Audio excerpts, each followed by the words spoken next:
You're listening to a rehearsal for Barely There Theater's production of King Lear, featuring the sisters and the in-laws. Hey, Jody Mackman. Spiel.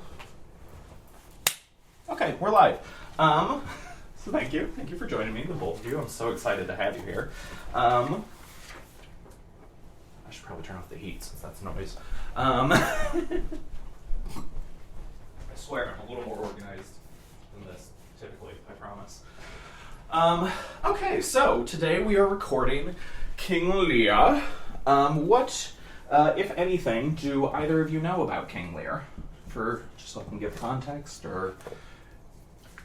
I mean, I remember the gist of it from my Shakespeare class in college. It's been, a minute since I've really dove deep into it, but Lear's kind of losing his marbles, and his daughters are trying to help. Well, he's trying to see which one of his daughters love him the most to take over things, and I think they want what's best, but there are some ulterior motives involved, Just a little bit. That's the large strokes of it. It is Shakespeare's, I think, one of his more infamous plays. I personally think, who's getting mail at this time of night? I personally think it's his best play, although it's also his weirdest, because no one in it behaves the way you expect them to. King Lear from the jump is crazy, because, as Emmalee was saying, the first scene is him, asking his daughters, how much do you love me? And then his two first daughters, the two of you, are both oh, we love you so much. You're the greatest dude. We can't articulate how much we love you. We would slit our wrists to prove how much we love you. And King Lear's yeah, I buy that. That sounds real. And then his third daughter is I love you the appropriate amount. I don't know what either of the two of them are doing. And King Lear hears this totally reasonable response. He's okay, well, you're banished on sight immediately. And everyone's okay, well, hold on. How did we get here? And his court is immediately okay, you don't need to immediate go to banish. And he's no, she's dead to me. Just take whoever who wants her. She's out. And then the other two daughters get her share of the kingdom. And then there's also a subplot where one of King Lear's earls has a legitimate son and a bastard son, and the bastard son wants more because he's not enough. And so he conspires against his brother and his father, and he tells his brother, he's hey, Dad's mad at you and he wants to kill you. And his brother's okay, I guess I'm homeless now. And just on sight unseen, just exiles himself. There's no pushback. He doesn't try to find out why is Dad mad at me. He literally just strips all of his clothes off, smears himself in mud, and then adopts a goofy voice and goes off into the wilderness. There's no, that's it. That's the context. As one does. As one does, casual. And it's just, the play is full of that, of people not behaving like humans. And so, but I still think it is his best work because, it just, the emotional highs are so freaking high. But, it doesn't work super well as a stage play, or I haven't seen it done super well as a stage play because people don't lean into the goofiness of it. And goofiness maybe isn't the right word, but the operaticness of it. It's very high. It's all the characters are just at a 10 basically at all times. And so that's kind of what I want out of all the performances, is to just give way too much and it's going to feel in the recording the appropriate amount. Because these characters are weird. Every single one of them is weird. The two sisters, the two evil sisters, and they're evil. They have no justification for what they do. They're never given any monologue or asides, which is kind of rare for Shakespeare, that only one character speaks to the audience throughout the play. That's not technically true, but largely it is. And we don't get any insight into why these characters are doing the evil things they're doing. They're just doing it. They are just conspiring against their father. They're getting this dude's eyes plucked out for shits and giggles. And as we're going through, you will even notice that it goes from like 0 to 100 where like they're like, oh, we found the traitor, and you both are immediately like kill him and pluck out his eyes like immediately. I read that, I'm like, wait a second, that's like really kicking it up. Yeah, because and granted this is a trimmed down version of King Lear, because in its original rendition, it's like 4.5 hours, which is a bit of a marathon, and I think longer than is maybe necessary. So this is a significantly trimmed version, but even then, I still did my best to keep the important bits, and I think I did a fairly good job of it, because, like, yes, there is a little more dialogue in between, like, oh, we found him and kill him, but it's like a handful of lines. It's really, they get there almost immediately. And so that's, hey, BB. So that's what we're going for. One other fun fact before we get into it is the ending is such a bummer. The ending is so sad that, like, after Shakespeare died, this play really wasn't performed for like 100 years. People were like, it's too sad. So they just didn't do it. And then this dude came along in like the early 1700s. It was like, hey, I'm going to fix the ending. And he rewrote the ending so it was happy. Cordelia lives, King Lear lives, a bunch more people live. That's basically the only difference is instead of everyone dying, most people live. And like everyone's like, oh, this is way better. And so they knowingly staged this rewritten version for like 150 plus years. And then it kind of fell out of vogue again because people were like, well, that's not what was written. And then like it started kind of getting popular again within the last like 100 years or so with Sadness the original version. in. Yes, Sadness was back in. They were like, okay, World War II was grim. Let's kind of get grim with our art.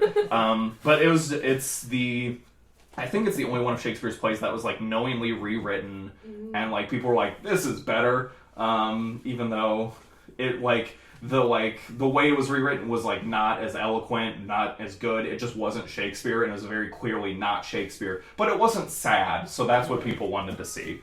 Hello? Hi. I thought I heard a cat.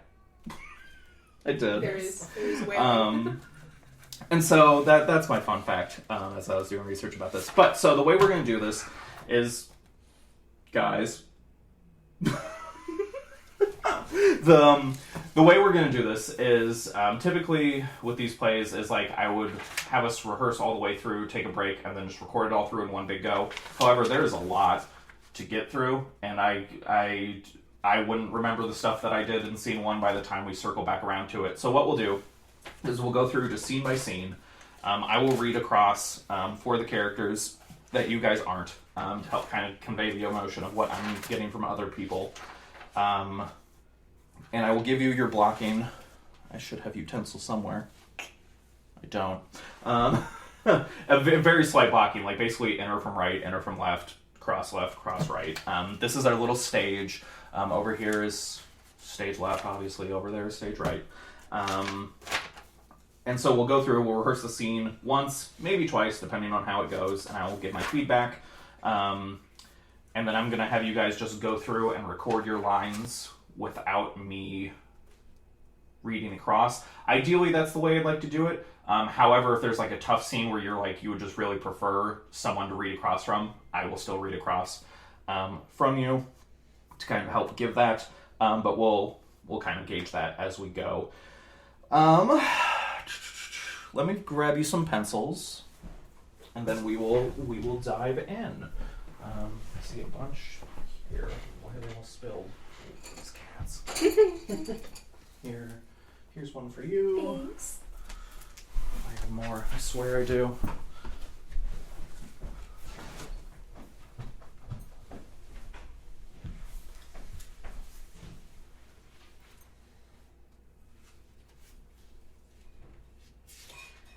What have you been up to?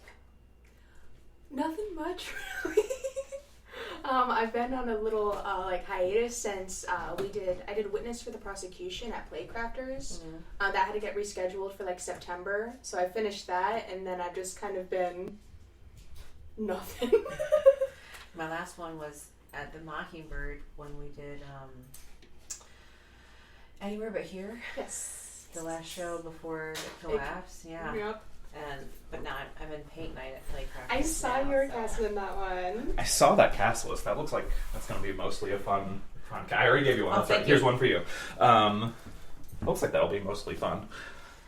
Yeah, we've had one read-through, or How- I guess like 2 read-throughs so far, because we did one via Zoom and then finished it in person the other day, and that went well. I think it's going to be a good group, you know. That's and It's a fun. fun script. It's a pretty new script, too, so. I like that Playcrafters is still kind of doing newer stuff. Yeah. Okay. So you guys come in on page 4, right off the bat. And where do I want you? Lear is center, because he's the center of attention. I will have both of you stand stage right, because that's my typical go-to, is stage right is evil, stage left is good guys. So Cordelia will be over here, and then you guys will be pretty much where you are is perfect. And largely, I don't think you have too much blocking in this one.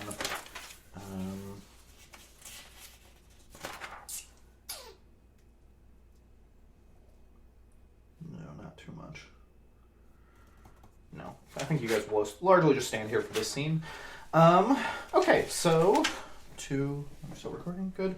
Alright, so I will just start with Lear's line, and I will read, and then we will kind of jump around as necessary, because Lear and Cordelia talk for a hot sec. So we'll just kind of jump to where you guys are speaking, so that way you don't have to listen to me read pages of Lear for no real benefit to you. Okay, so to start at the top of page 4, which of you shall we say doth love us most, that we our largest bounty may extend where nature doth with merit challenge? Goneril, our eldest born, speak first. Sir, I love you more than word can wield the matter, dearer than eyesight, space, and liberty, beyond what can be valued, rich or rare, no less than life with grace, health, beauty, honor, as much as a child ever loved or father found. A love that makes breath poor and speech unable, beyond all manner of so much I love you. What shall Cordelia speak? Love and be silent. Of all these bounds, even from this line to this, with shadowy forests and with champagnes riched, with plenteous rivers and wide-skirted meads, we make thee lady. To thine and Albany's issue be this perpetual. What says our second daughter, our dearest Regan? Speak! I am made of that self-metal as my sister, and prize me at her worth. In my true heart I find she names my very deed of love. Only she comes too short, that I profess myself an enemy to all other joys, which the most precious square of sense possesses, and I find I am alone felicitate in your dear highness's love. To thee and thine hereditary, yada yada yada. Cordelia breaks Lear's heart. Kent calls him out on being a jerk. I'll do that with Keenen when he gets here.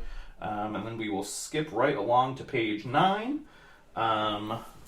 This is after Lear has left. He has banished Cordelia. And now you two are immediately pivoting to, like, evil, wicked, nah, we won, you lost. And Cordelia's being like, you guys are some rat bitches. I know what you are, and like a sister am most loath to call your faults as they are named.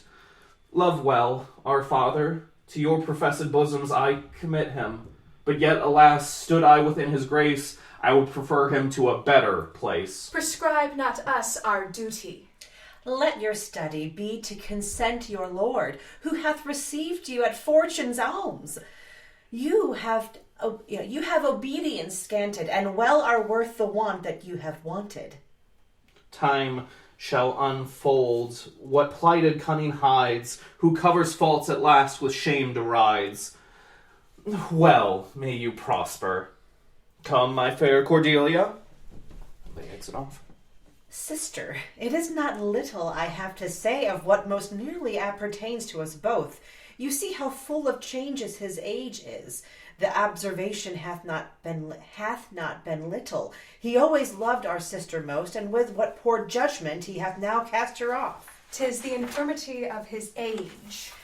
The best and soundest of his time hath been but rash. Let us sit together. If our father carry authority with such disposition as he bears, this last surrender of will but offend us. We shall further think of it. We must do something. Okay. Largely good. In the opening couple lines, even more saccharine, just even more, oh, yes, I just love you! And then, like, the moment Lear leaves, just that, like, oh, prescribe us not our duty. And then the kind of the last little bit here is Goneril is immediately pushing for, like, hey, let's give him the old folks home. Like, let's just, his time has come and gone. And Reagan's like, I don't know that we're there quite yet. And Connor's like, no, he's goofy. It's time. And so just that's that last little bit of context. Okay. Do you guys want me to read across from you again, or do you kind of have a good idea of what you want to do? One more time. Sure. Okay. Is that okay? Yeah, absolutely. Okay. This is your time. We'll do with it what you want. So to hop back to the top of page 4. Which of you shall we say doth love us most, that we our largest bounty may extend where nature doth with merit challenge?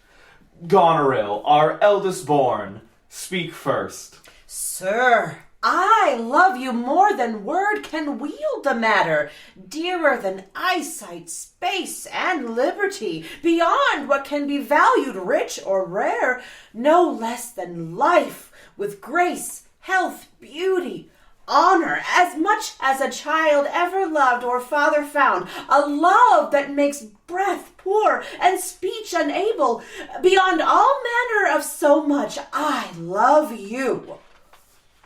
Good. What shall Cordelia speak? Love and be silent. Of all these bounds, even from this line to this, with shadowy forests and with champaigns riched, with plenteous rivers and wide-skirted meads, we make thee lady. To thine and Albany's issue be this perpetual. What says our second daughter, our dearest Regan? Speak. You're okay. Gosh, I'm so sorry. No, you're okay. Here we go. Of course it was. Okay. What happened again? Darn it! I'm so sorry. No, you're okay. We're still rehearsing. I am made of that self-metal as my sister, and prize me at her worth. In my true heart, I find she names my very deed of love.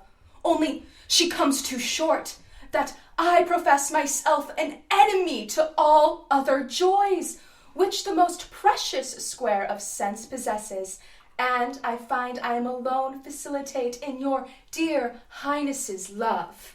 To thee and thine hereditary yada yada yada yada yada yada yada yada yada yada yada yada yada to page 9. Cordelia calling you out. I know what you are, and like a sister am most loath to call your faults as they are named. Love well our father. To your professed bosoms I commit him, but yet, alas, stood I within his grace, I would prefer him to a better place. Prescribe not us our duty. Let your study be to consent your lord, who hath received you at fortune's alms. You have obedience scanted, and well are worth the want that you have wanted. Time shall unfold what plighted cunning hides, who covers faults at last where shame derides. Well may you prosper. Oh, come, my fair Cordelia. Sister, it is not little I have to say of what most nearly appertains to us both. You see how full of changes his age is. The observation hath not been little. He always loved our sister most, and with what poor judgment he hath now cast her off. 'Tis the infirmity of his age. The best and soundest of his time hath been but rash. Let us sit together. If our father carry authority with such disposition as he bears, this last surrender of his will but offend us. We shall further think of it. We must do something. Good. I am content with all those line readings. So if we'll just hop back to page 4, and then I will just have you guys read through your lines, take just like a little second beat between each of them when other characters are speaking. When it's just the two of you speaking between yourselves, feel free to speak normal. Okay. Does that make sense? Yeah. Okay, perfect. Okay, then I will sit aside, and if I hear any noises, realistically cats, I might ask you to re-record a line. But otherwise, we will just go through this scene and then keep on moving. Sir, I love you more than word can wield the matter. Dearer than eyesight, space, and liberty, beyond what can be valued, rich or rare. No less than life with grace, health, beauty, honor, as much a child ever loved or father found, a love that makes breath poor and speech unable, beyond all manner of so much. Oh, I love you. I am made of that self-metal as my sister, and prize me at her worth.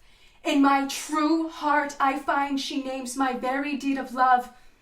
Only she comes too short, that I profess myself an enemy to all other joys, which the most precious square of sense possesses, and I find I'm alone facilitate in your dear highness's love.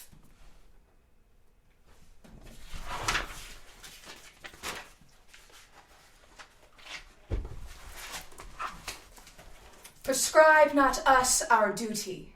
Let your study be to consent your lord who hath received you at fortune's alms. You have obedience scanted, and well are worth the want that you have wanted. Sister, it is not little I have to say of what most dearly appertains to us both. You see how full of changes his age is. The observation hath not been little. He always loved our sister most, and with what poor judgment he hath now cast her off. 'Tis the infirmity of his mind. Age. Can I say that again? Yes. 'Tis the infirmity of his age. The best and soundest of his time hath been but rash. Let us sit together. If our father carry authority with such disposition as he bears, this last surrender of his will but offend us. We shall further think of it. We must do something. Right on. All right. You next appear again on page 22, which is you, Emmalee. And I believe it's just Emmalee in this scene. Am I mistaken? I am not. Ooh, Keenan's in the scene. We will come back and we will do the scene when Keenan's here. Okay. Okay. So we will then move to the next scene, which is on page 28.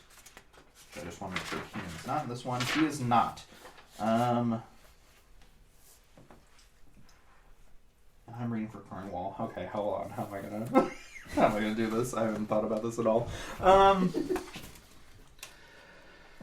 Okay.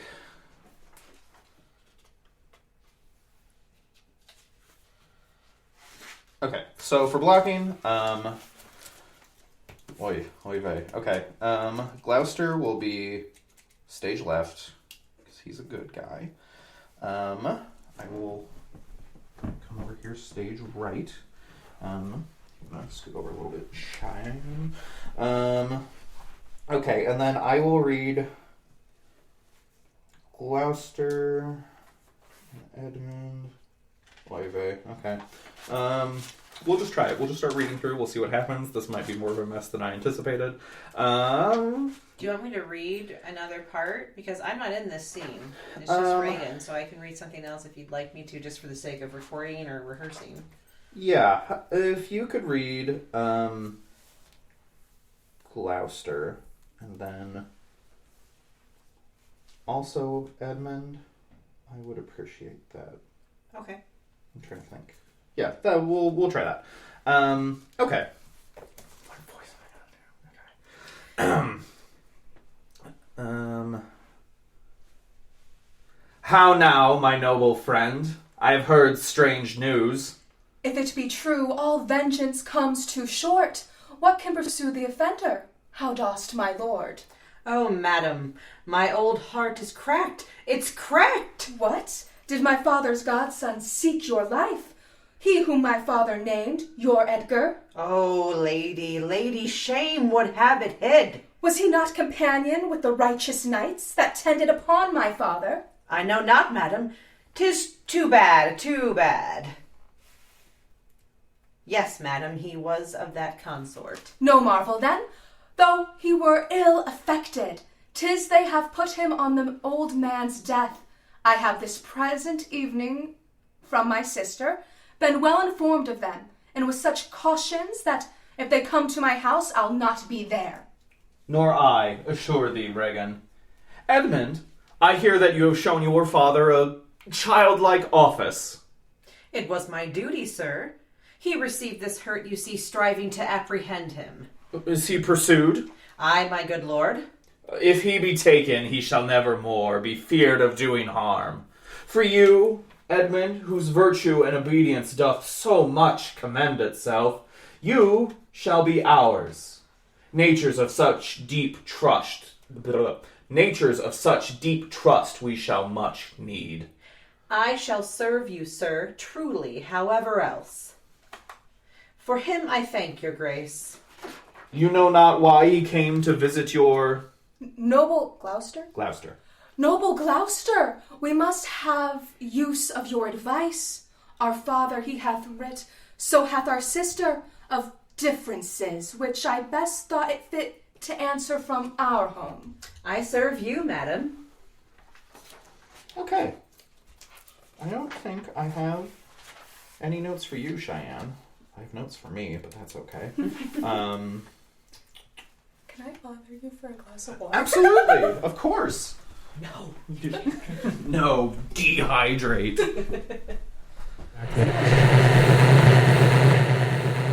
All right.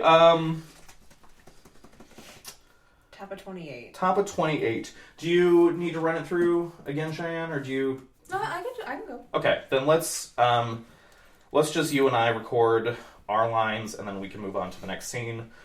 I was here. Yeah.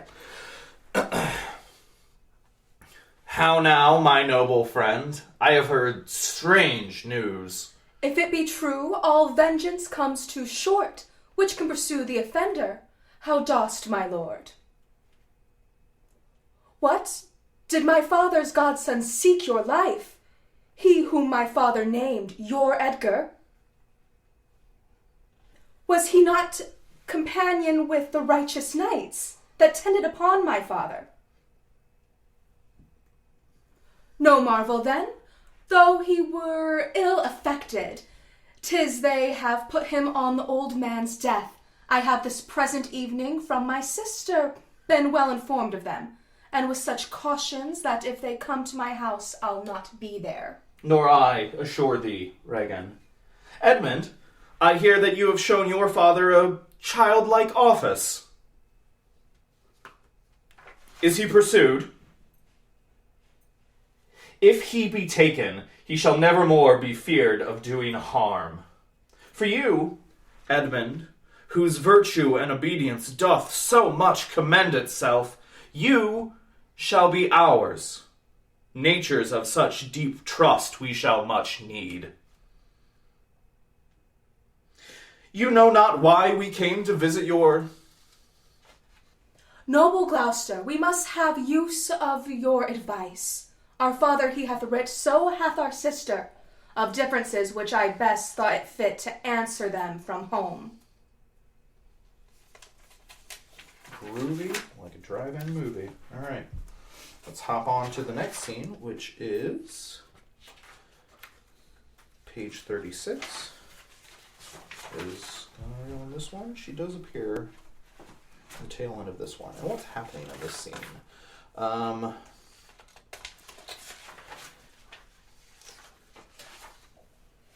This is the scene where, if I'm remembering right,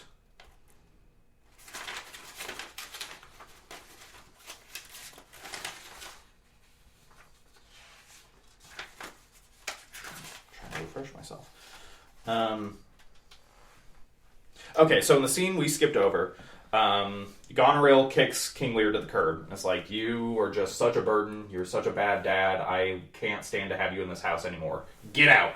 And so then King Lear is fine. I still have a daughter who loves me more. And so then he is trotting along to Regan's castle. And when he gets there, he finds his, for lack of a better word, servant in the stocks. He's like, what is this?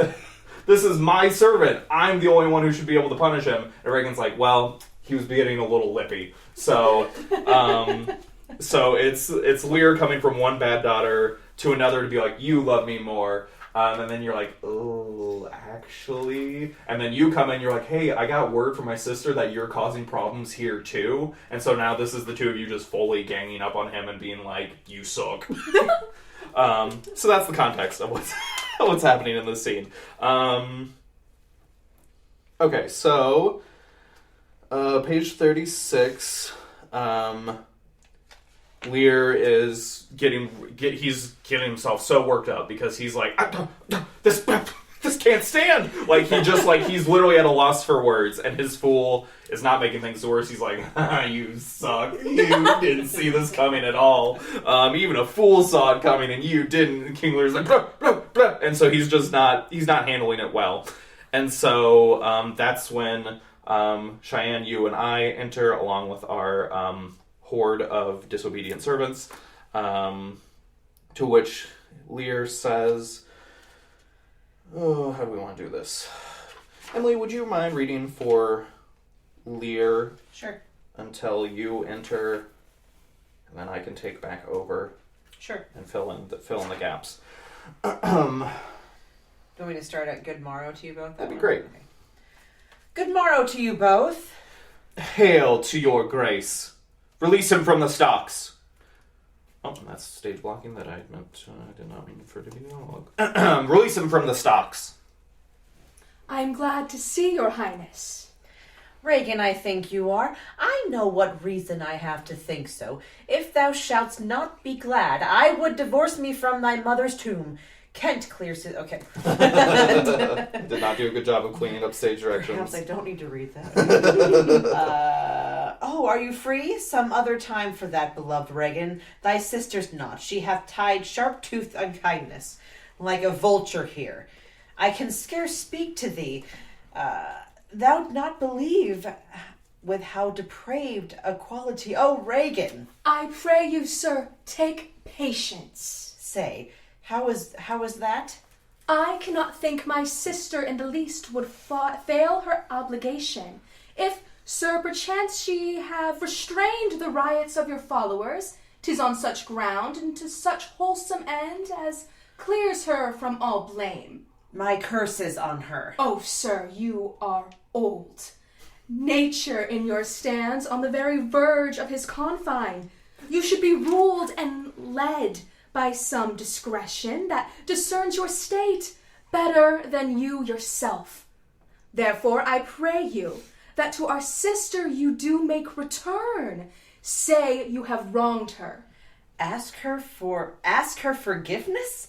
Do you but mark how this becomes the house? Dear daughter, I confess that I am old. Age is unnecessary. On my knees, I beg that you'll vouchsafe me bed and food. Good sir, no more.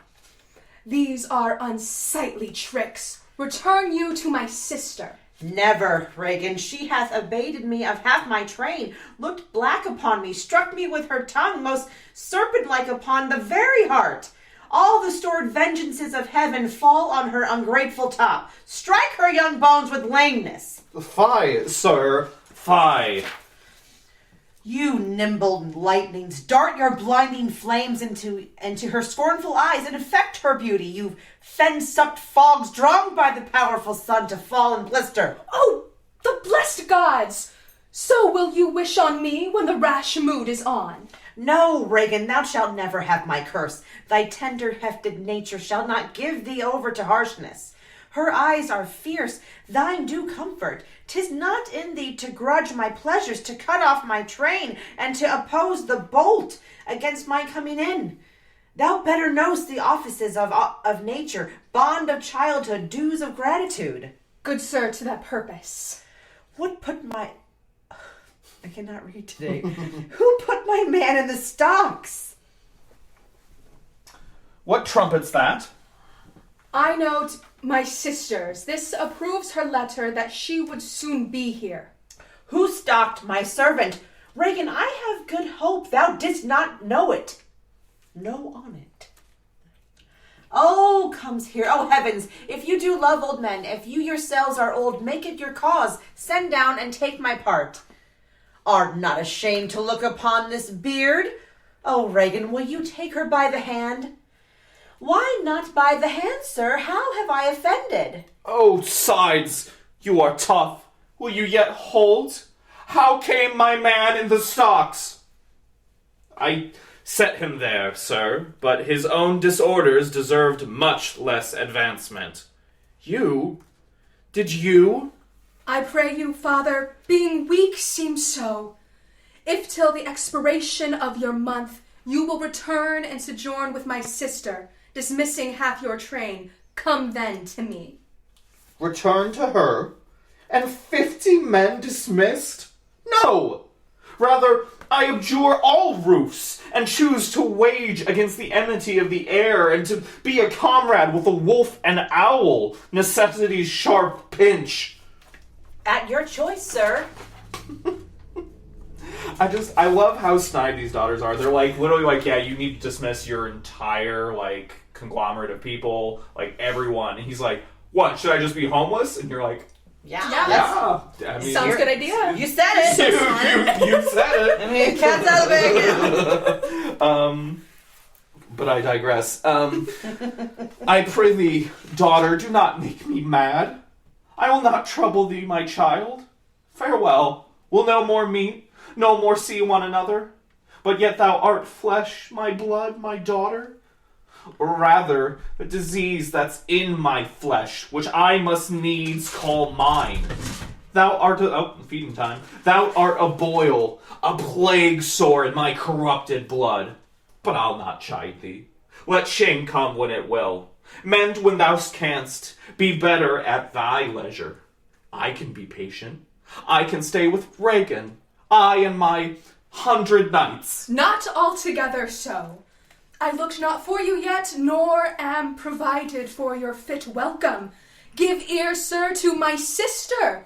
For those that mingle reason with your passion must be content to think you old and so, but she knows what she does. Is this well spoken? I dare avouch it, sir. What, 50 followers? Is it not well? What should you need of more?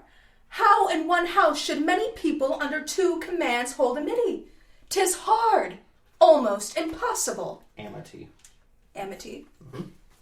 Why might not you, my lord, receive attendance from those that she calls servants, or from mine? Why not, my lord? We can control them.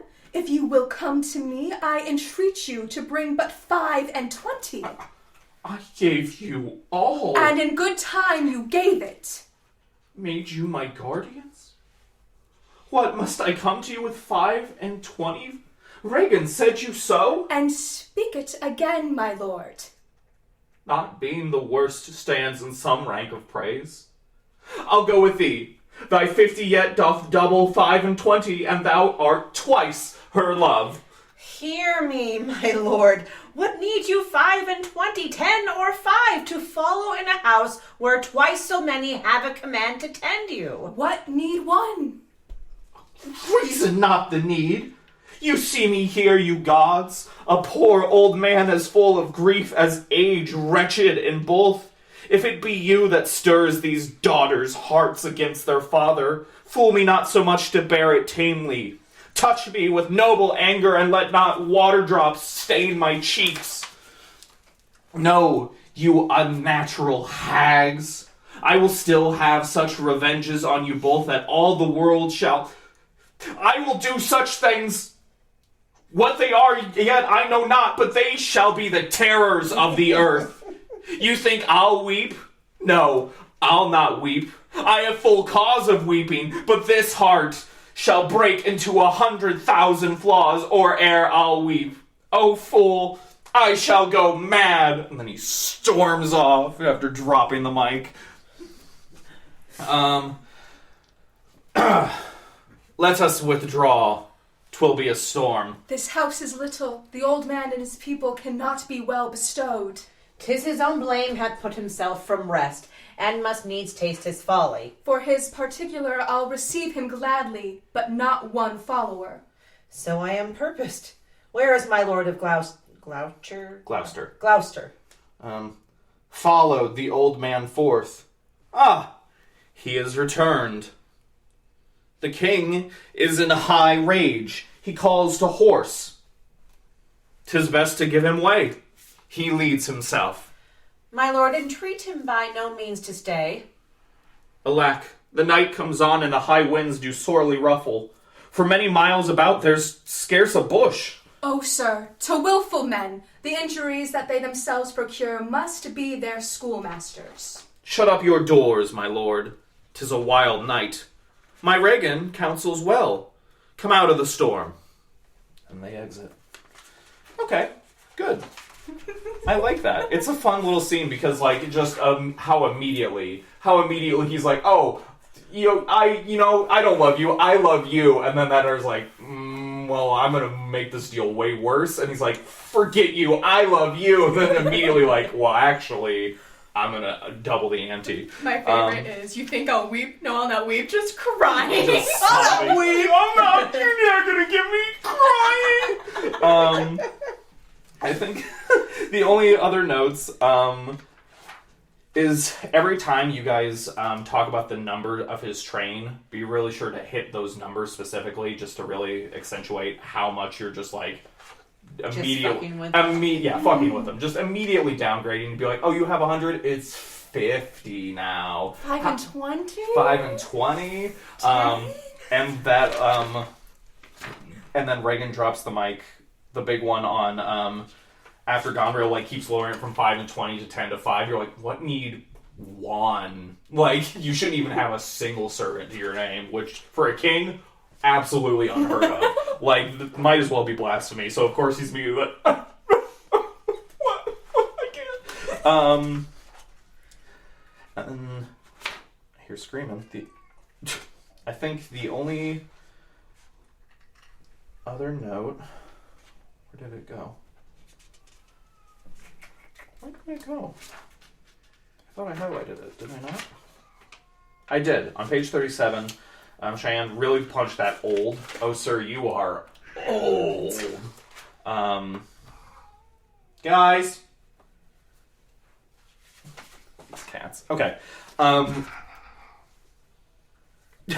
you guys want to run through it again? Do you have a pretty good grasp on what all is happening? I feel okay. Okay, great. Then let's just go through and we will just read our lines, the three of us, and then we will keep on moving on. Okay, so starting from 36 with Cornwall.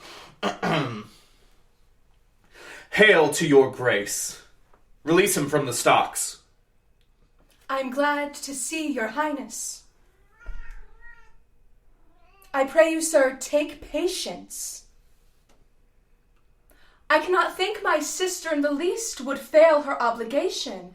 If, sir, perchance she have restrained the riots of your followers, 'tis on such ground and to such wholesome end as clears her from all blame.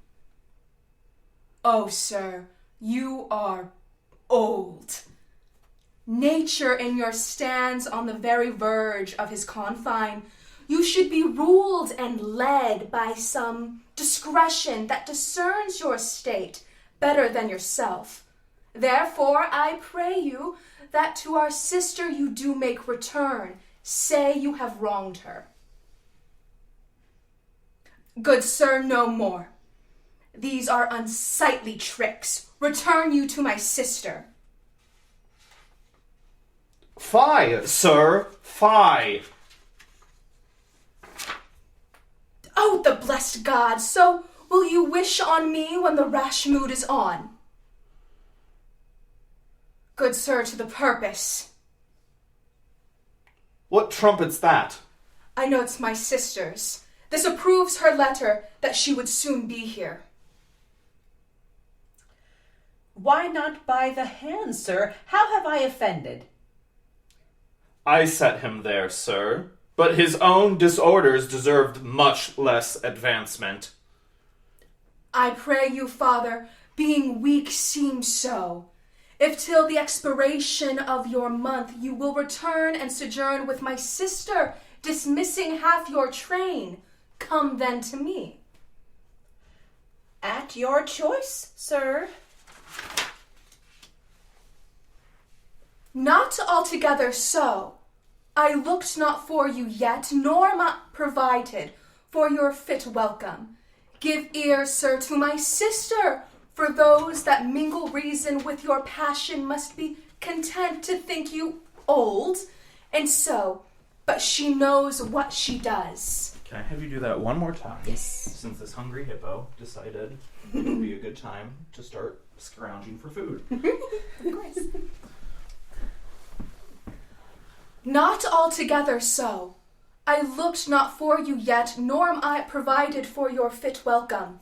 Give ear, sir, to my sister, for those that mingle reason with your passion must be content to think you old, and so, but she knows what she does. I dare vouch it, sir. What, 50 followers? Is it not well? What should you need of more? How in one house should many people under two commands hold amity? 'Tis hard, almost impossible. Why might not you, my lord, receive attendance from those that she calls servants, or from mine? Why not, my lord? We could control them. If you will come to me, I entreat you to bring but 25. And in good time you gave it. And speak it again, my lord. Hear me, my lord. What need you 25, 10, or 5 to follow in a house where twice as many have a command to tend you?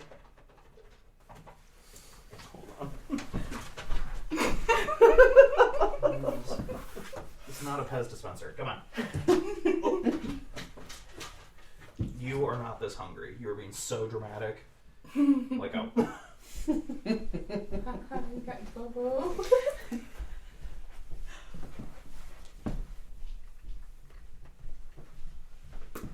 another about.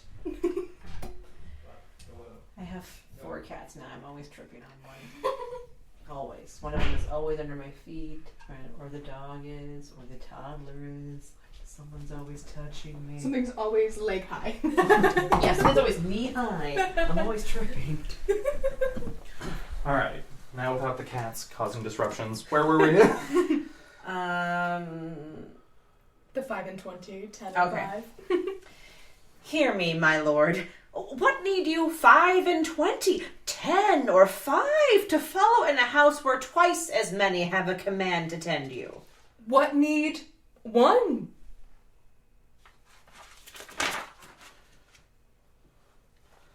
Let us withdraw. 'Twill be a storm. This house is little. The old man and his people cannot be well bestowed. 'Tis his own blame hath put himself from rest, and must needs taste his folly. For his particular I'll receive him gladly, but not 1 follower. So am I purposed. Where is my lord of I keep on mispronouncing that. Gloucester. Gloucester. So I am purposed. Where is my lord of Gloucester? Follow the old man forth. Ah, he is returned. 'Tis best to give him way. He leads himself. My lord, entreat him by no means to stay. O sir, to willful men, the injuries that they themselves procure must be their schoolmasters. Shut up your doors, my lord. 'Tis a wild night. My Regan counsels well. Come out of the storm. Groovy. Alright. Moving right along. Okay. The next scene that I have you all appearing in is scene 10 on page 55. Or wait, no. This is just me. It's just me. Cheyenne, would you like to read Edmund? Edmund? Yeah. Oh, and then I'm stage right, so I will swap with you.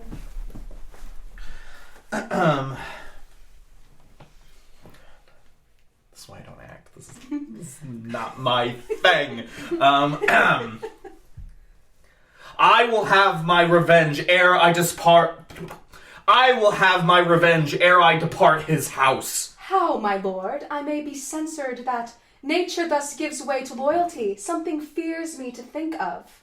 I now perceive it was not altogether your brother's evil disposition made him seek his death, but a badness in himself. How malicious is my fortune that I must repent to be just. This is the letter he spoke of, which approves him an intelligent party to the advantages of France. Oh heavens, that this treason were not, or not I, the detector. Go with me to the Duchess. If the matter of this paper be certain, you have mighty business in hand. True or false, it hath made thee Earl of Gloucester. Seek out where thy father is, that he may be ready for our apprehension. I lay trust upon thee, and thou find a dearer father in my love. I exit. Alright, one more time for me. The hell was that? I don't know. Maybe snow falling? Hello? Might be the cats trying to break out of the basement. This might be Keenen. I will have my revenge ere I depart his house. I now perceive it was not altogether your brother's evil disposition made him seek his death, but a badness in himself. Go with me to the Duchess. True or false, it hath made thee Earl of Gloucester. Seek out where thy father is, that he may be ready for our apprehension. I lay trust upon thee, and thou find a dearer father in my love. I'll call it good. If I need to re-record later, I will re-record later. Okay, scene 12. The Biggin. This is where Gloucester gets his eyes gouged out, which is just one of my favorite scenes in all Shakespeare, because it's just so fucking metal.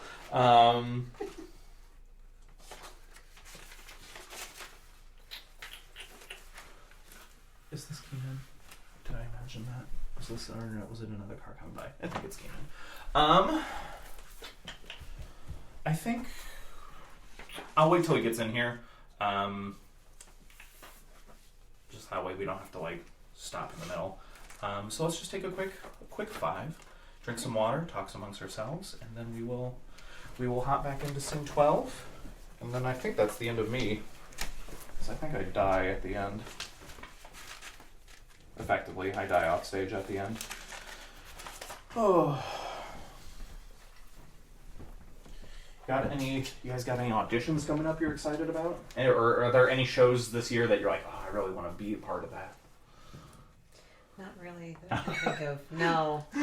It's hard for me to plan ahead. If I audition for something, it's usually like the last minute that I'm like, I'm going to go do this. Mm-hmm. Because I have to talk myself into it first. Yeah. And like justify it, like, and look at the kids' schedules and like Andy's schedule and like. If the stars align, then yes. Right? What's the universe telling me to do? I'm gonna roll this dice. Oh. Sorry. Feel better? That sounded good. Crunchy bones. Oh, come on in.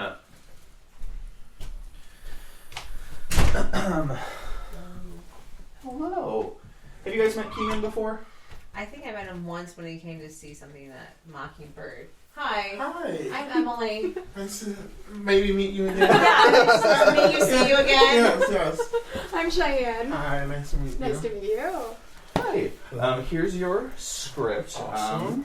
We're just about to finish up my last scene because Brant was no longer able to be a part of it, so I am doing his role. So once I'm dead, then I will be out of the way and just directing. The way this works, because you have not done Barely There Theater before, is we're recording right now. I record the rehearsals and the performances because I like rehearsing more than performing. Yeah. So it's like, and plus it's free content for me because I get to then release the rehearsals. So what is being recorded right now will be released on the internet. If at any point anything is said that you don't want to be associated with, just be like, hey, can we cut that? Yeah. It will get cut. More often than not, it's just shit talking because that's what theater people do. But the way do it with love. yeah, shit talking with love. But the way we've been kind of going through this is we will read through a scene at a time. I will read the characters that you guys aren't playing to kind of get an idea of what the other actors are doing. And then to kind of help modulate your performance. And then we'll go through once. I'll give notes. We'll maybe do it a second time. But then I'll just have you go through and record again, and you guys will record just your lines. Okay. Without the random other characters in between, so that way I can cut and splice and do all the fun editing stuff. And so that's the process. The very quick version of the direction that I'm wanting from everyone is King Lear is a very weird play where no one behaves normally. Yeah. Like, just characters just do things for no apparent reason. Yeah. Because how familiar are you with King Lear? Not that familiar. That's fine. Yeah, That's perfect. So I was like, I don't even know why you picked me for this, but I'm excited to do it. So. I'm so excited to have you here.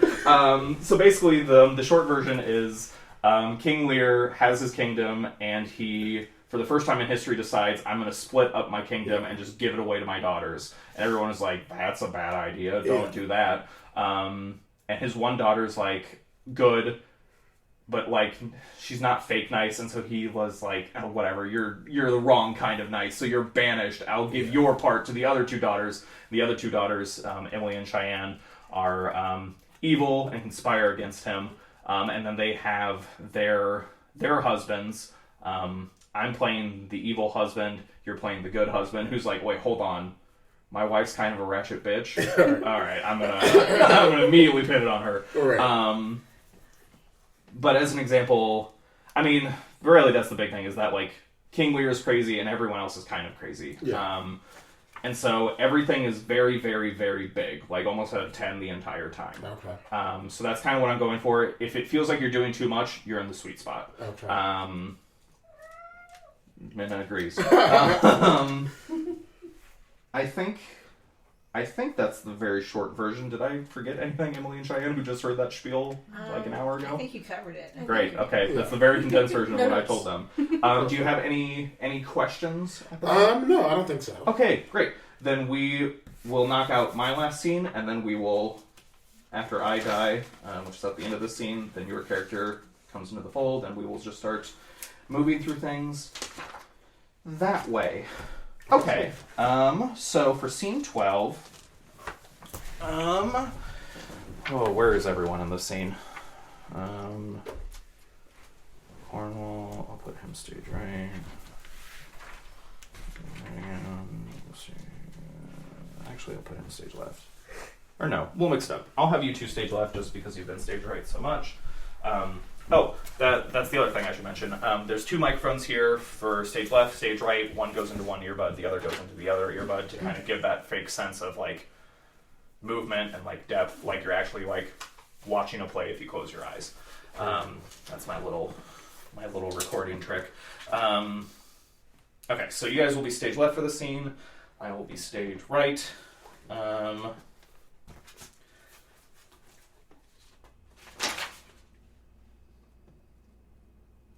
trying to think if I have anything else. We'll just read through, see what happens, and we'll keep going.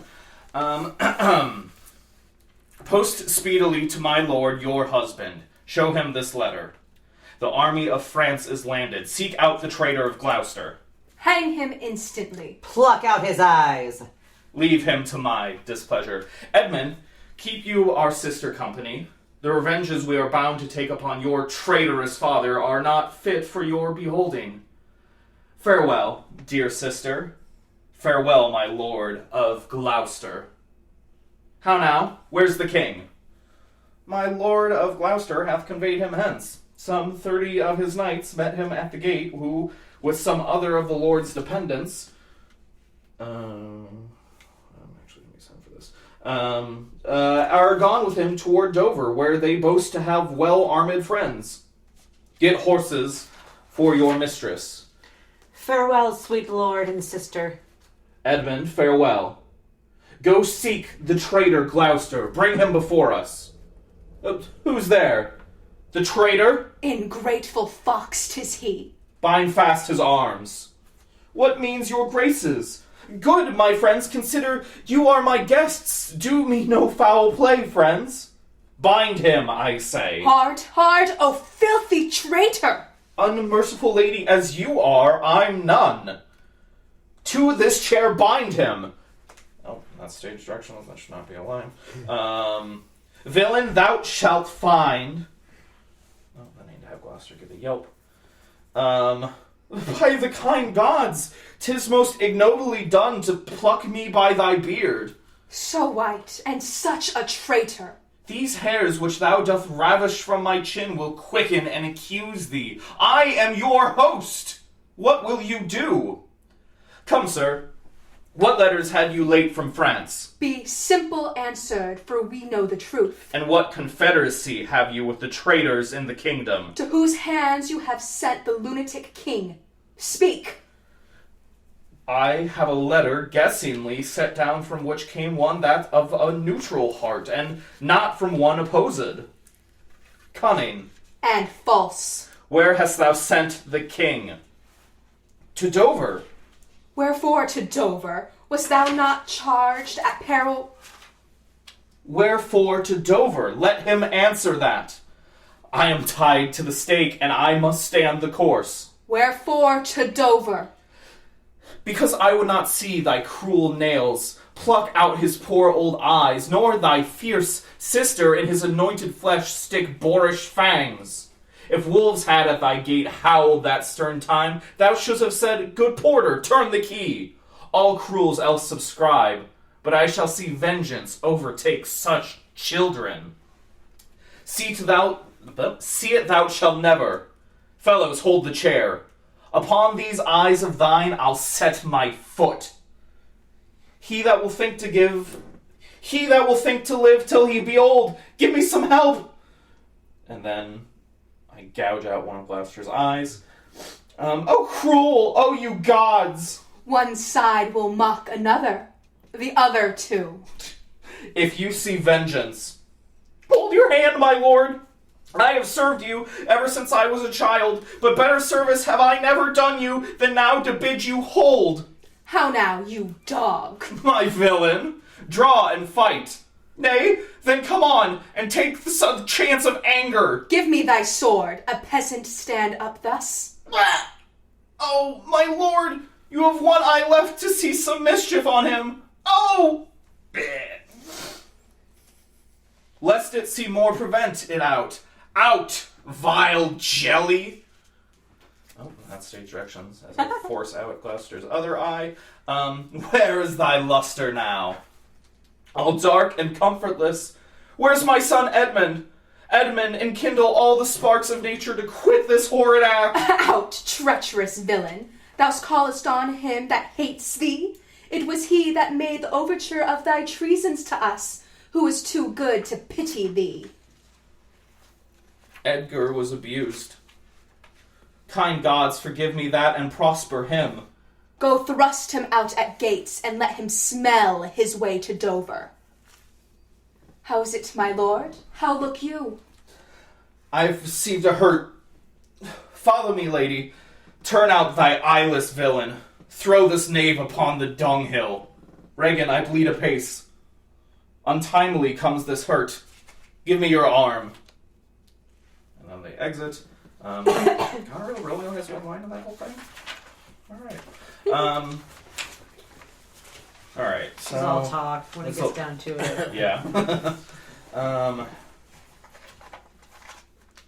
I'll do VA things at the end. Let's just run that through one more time. Just do just the lines. I have a feeling I might just re-record myself later. Any questions, Shyan, since you're really the only other one doing a lot of talking in this scene? Was it fine? I think it was fine. And then love it. Great. You're happy, I'm happy. Okay. Alright, so from the top of 12, we'll just go through, do our lines, and then move on. Post speedily to my lord, your husband. Show him this letter. The army of France is landed. Seek out the traitor Gloucester. Hang him instantly. Pluck out his eyes. Leave him to my displeasure. Edmund, keep you our sister company.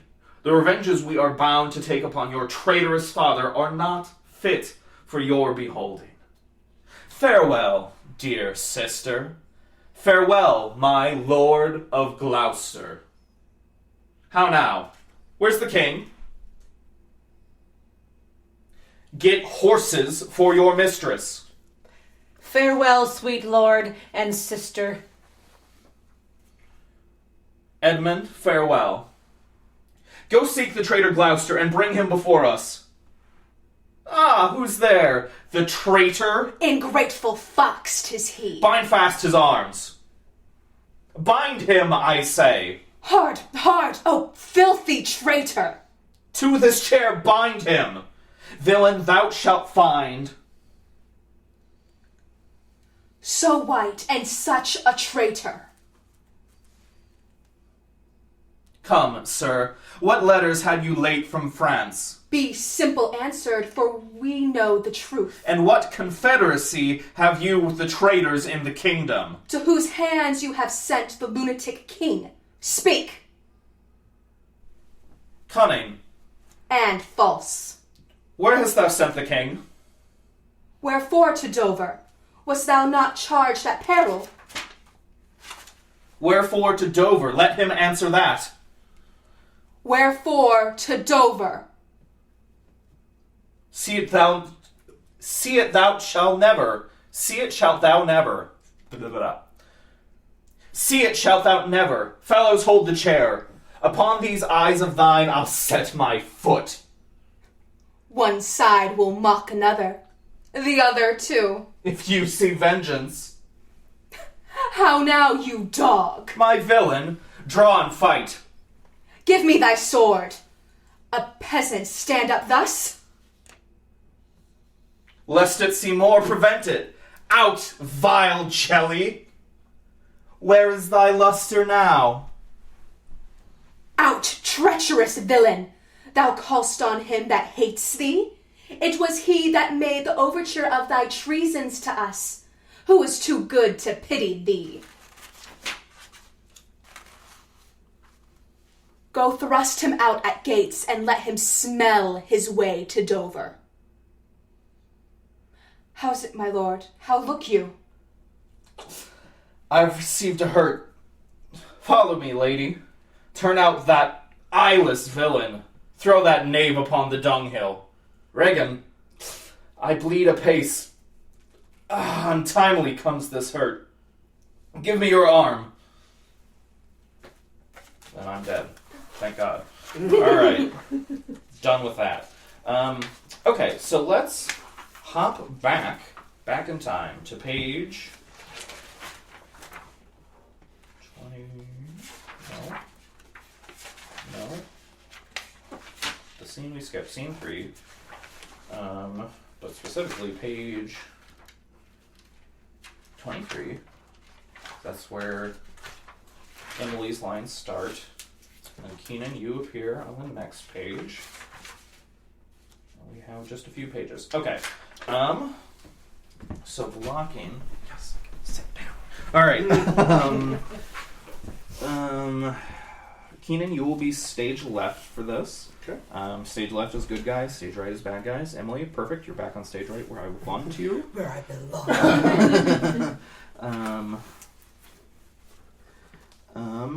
Okay, and so we will just read through, and I will give notes as needed.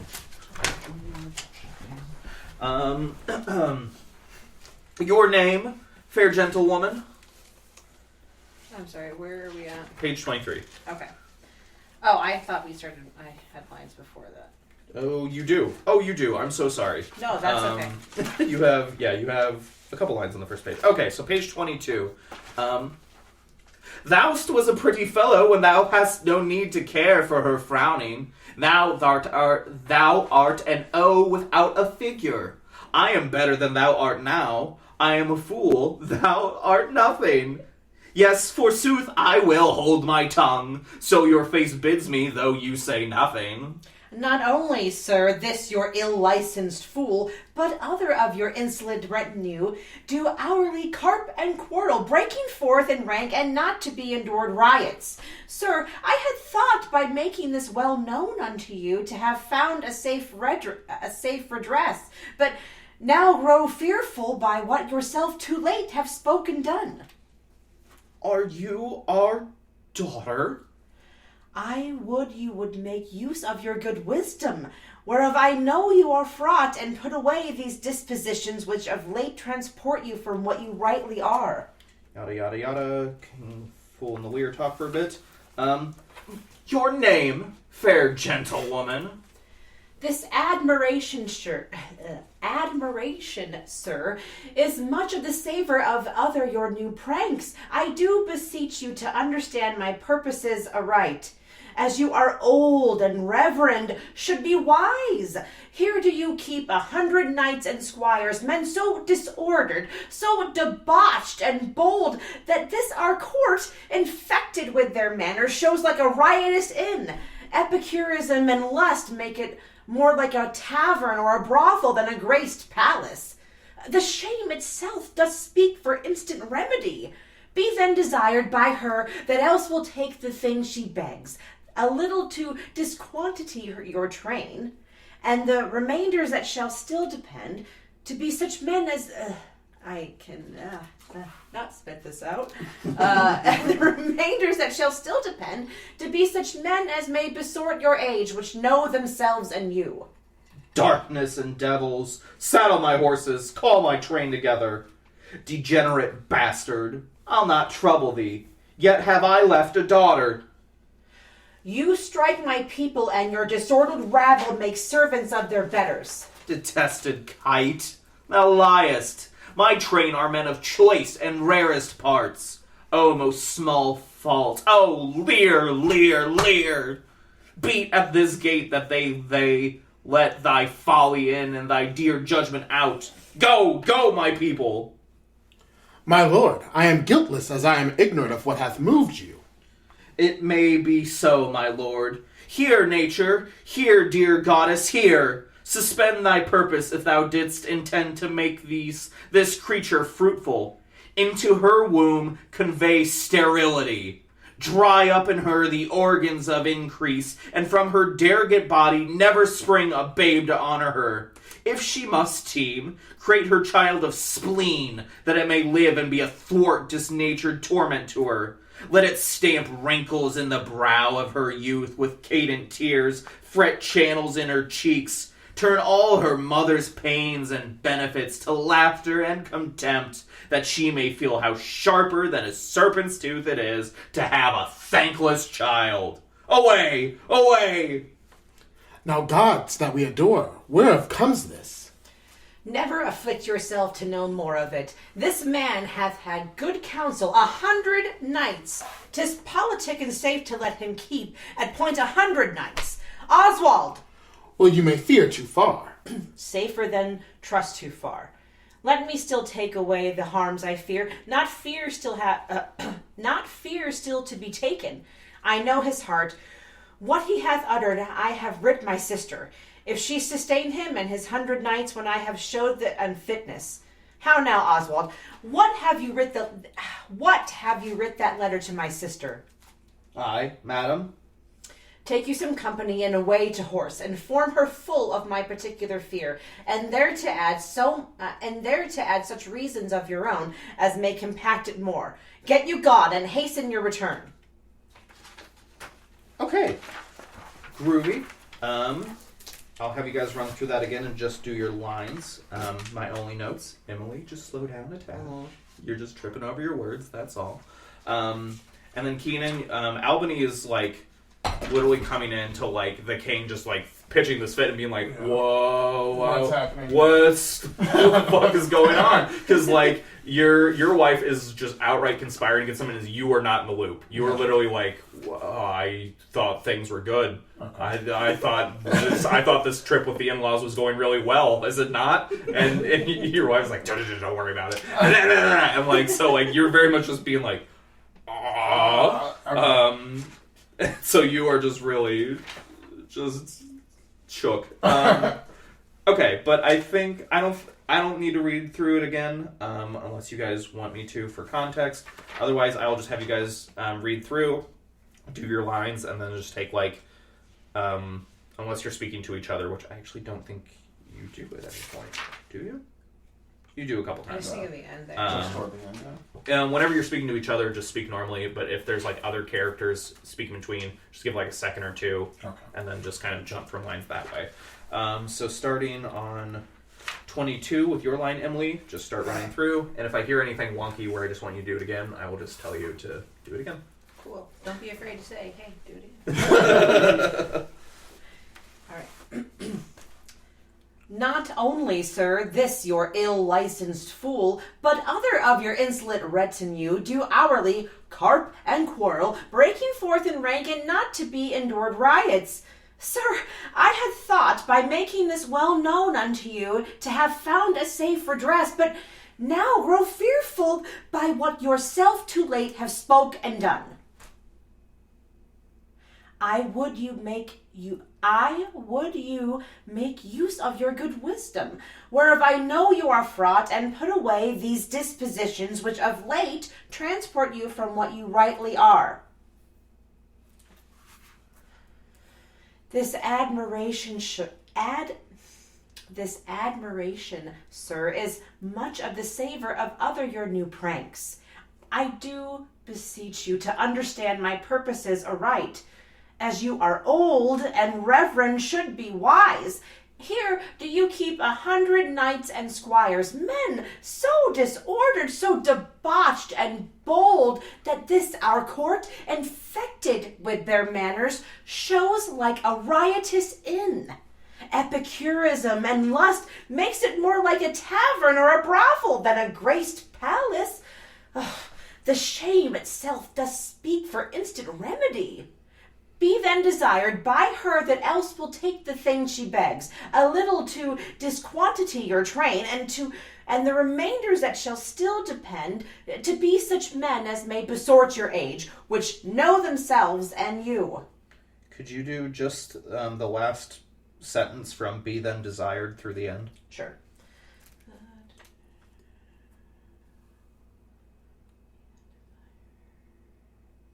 Be then desired by her that else will take the thing she begs, a little to disquantity your train, and the remainders that shall still depend, to be such men as may besort your age, which know themselves and you. You strike my people, and your disordered rabble make servants of their betters. My lord, I am guiltless, as I am ignorant of what hath moved you. Now, gods that we adore, whereof comes this? Never afflict yourself to know more of it. This man hath had good counsel, 100 knights. This politic and safe to let him keep at point 100 knights. Oswald! Well, you may fear too far. Safer than trust too far. Let me still take away these harms I feel. Safer than trust too far. Let me still take away the harms I fear, not fear still to be taken. I know his heart, which she hath uttered. I have writ my sister, if she sustain him and his 100 knights, and I have showed the unfitness. How now, Oswald, what have you writ that letter to my sister? Take you some company and away to horse, and form her full of my particular fear, and there to add such reasons of your own, as may impact it more. Get you gone, and hasten your return. Good. All right. We will hop on to the next scene, which is pages and pages away from now. Page 71, who in this scene is, I believe, I see Emmalee so far. Emmalee, and then Keenen. Albany's with Shyan. Okay. So you're like arriving immediately before your husband, and then there's Edmund here, who's like this dreamy little bastard child that you're like, oh hey, you have an upward mobility mindset. I think that's really cute. So you're like courting him, and like you guys are having like a duplicitous little affair, and then your husband like immediately walks in and is like, what the fuck is going on? Why is everyone like so angry lately? And like you're kind of onto her and being like, oh, you're a shady bitch, and so you are. So you're just immediately calling her out, and you two start kind of getting into it when a messenger barges in to be like, hey, your brother-in-law, he's super dead, and he's dead because he gouged out this dude's eyes, and you're like, what the fuck is happening? What? I've been gone for like 3 scenes and all of this is going off. And so that's basically just the context, is you guys are arriving to Shyan's castle and being like, getting the update and being like, what? Yeah. What? I think that's the basic context. You will be, when you enter Keenen, you will end up center, so you can just start center because there's no one in the way. Emmalee, you will be stage right. Perfect. And Oswald is over here on the stage left.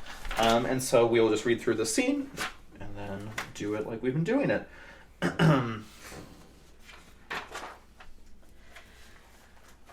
Welcome, my lord. I marvel.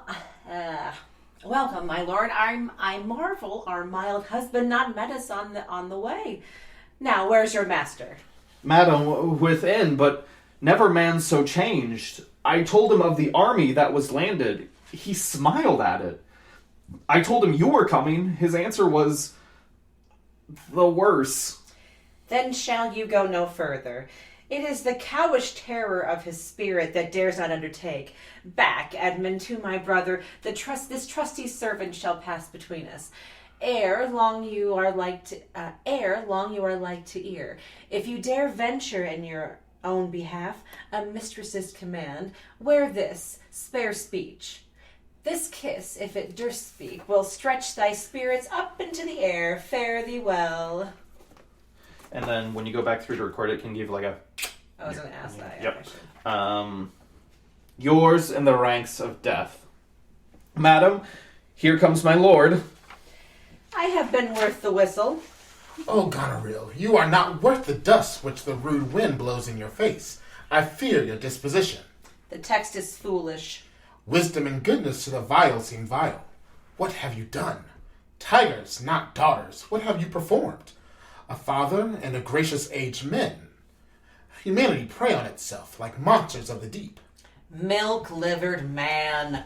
France spreads his banners in our noiseless land. With plumed helm thy state begins to threat, whilst thou, moral fool, sits still and cries, Alack, why does she so? See thyself, devil. Where to my fitness to let these hands obey my blood? They are apt enough to dislocate and tear thy flesh and bones. Marry your manhood, Mew. What news? Oh, my good lord, the Duke of Cornwall's dead.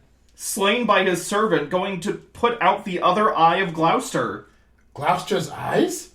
Where was his son when they did this? When they did take his eyes? Come with my lady hither. He is not here.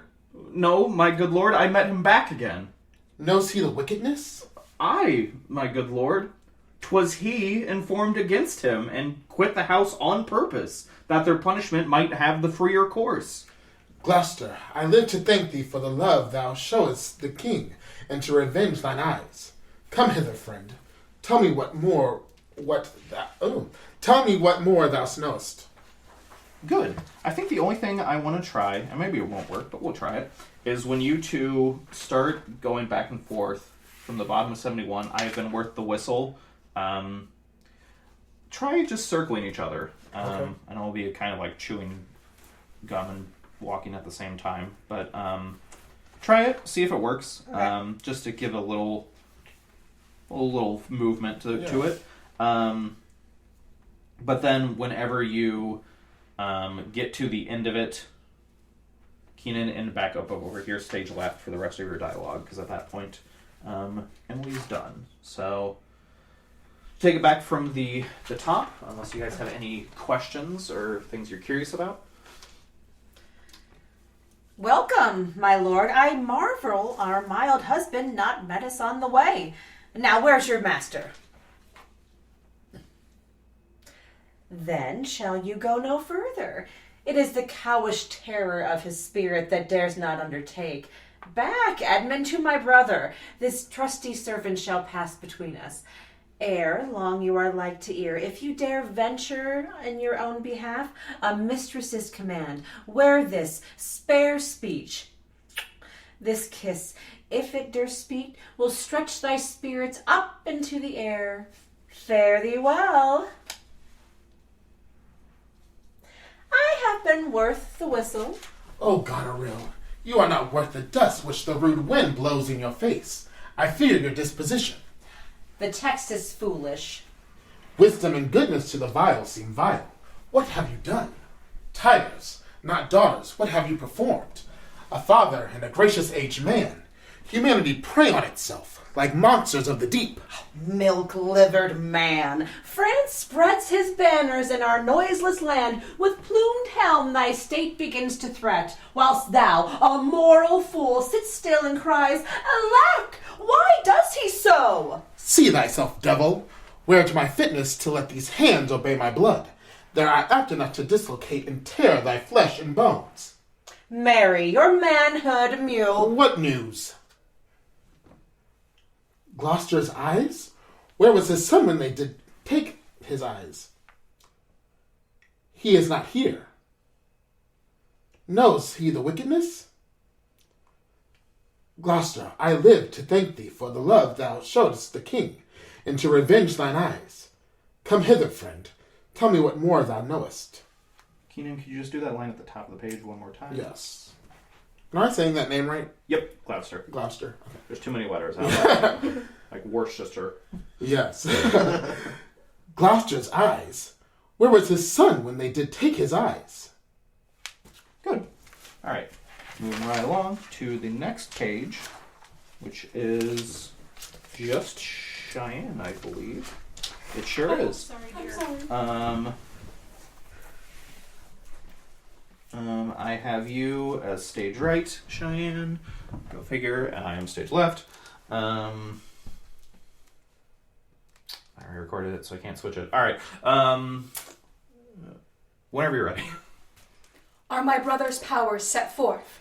I, madam. Himself in person there? Madam, with much ado, your sister is the better soldier. Lord Edmund spake not with your lord at home. No, madam. What might import my sister's letter to him? I know not, lady. Faith, he is posted hence on serious matter.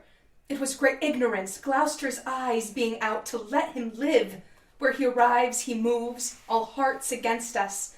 Edmund, I think, is gone, in pity of his misery, to dispatch his nighted life, moreover to descry the strength of thy enemy.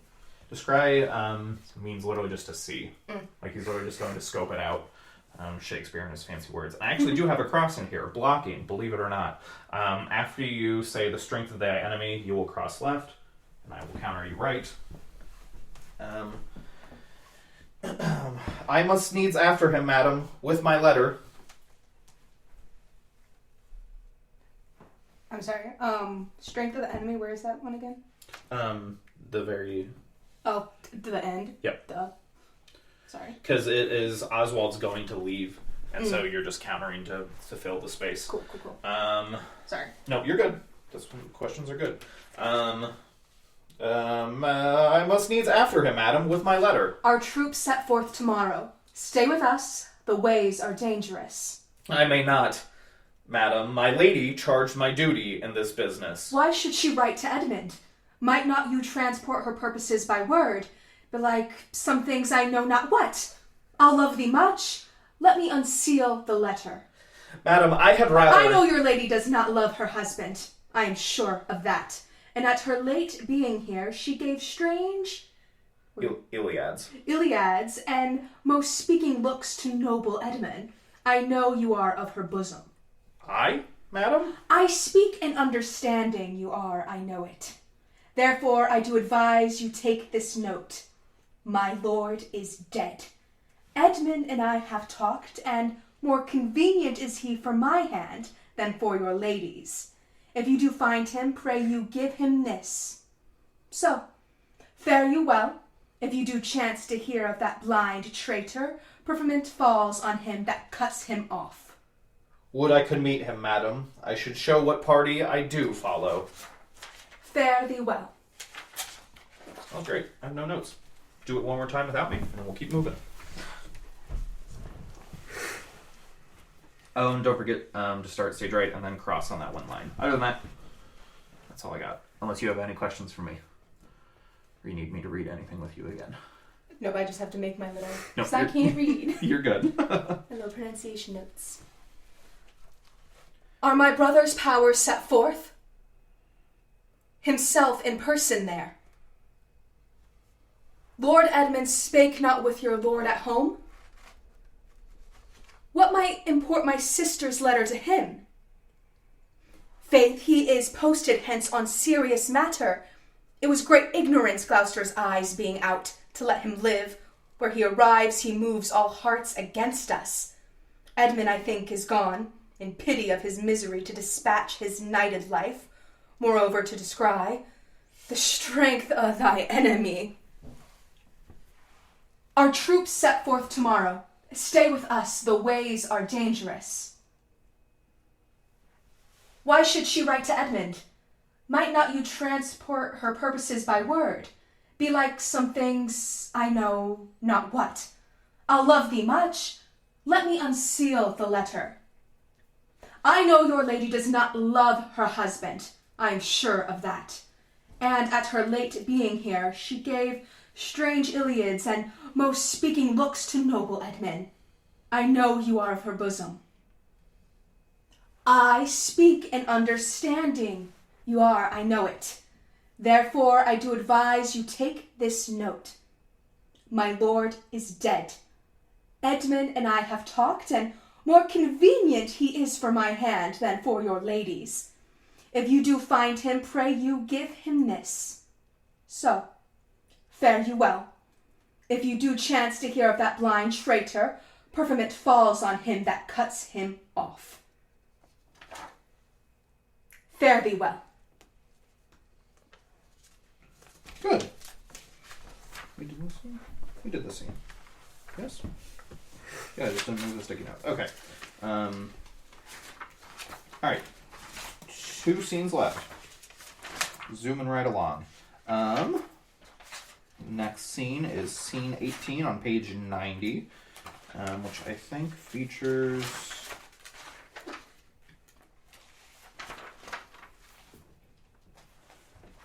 Shyan and Keenen. Shyan, you will start stage left.